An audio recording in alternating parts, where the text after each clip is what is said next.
हरि लाल की जय। बंधुओं, भगवान अभिमान किसी का नहीं रहने देते। एक बार कालिदास को अभिमान हो गया, क्योंकि कालिदास ने कई महाकाव्य लिखे हैं, तो कालिदास को अभिमान हो गया।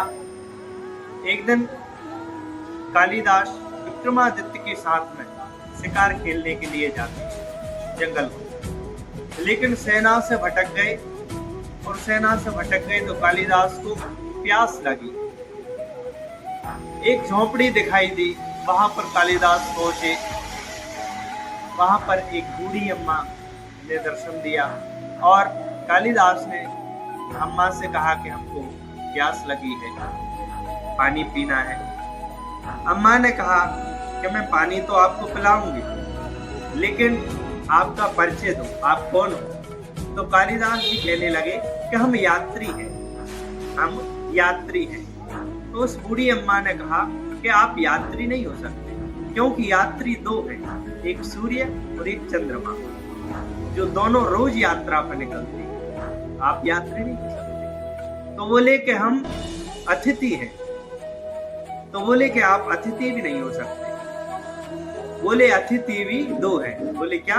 बोले धन और वैभव, धन और यौवन, यह अतिथि है। तो बोले कि माँ हम परदेसी हैं। तो बोले आप परदेसी भी नहीं हो सकते, आप परदेसी भी नहीं हो सकते। क्यों?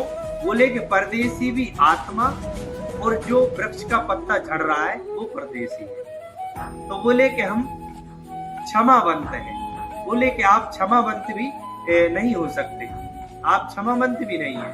क्षमावंत भी दो हैं, एक स्त्री और एक पृथ्वी, यह क्षमावंत है। तो बोले कि हम राजा हैं। तो बोले कि राजा भी आप नहीं, क्योंकि राजा भी दो हैं, एक यमराज और एक इंद्र।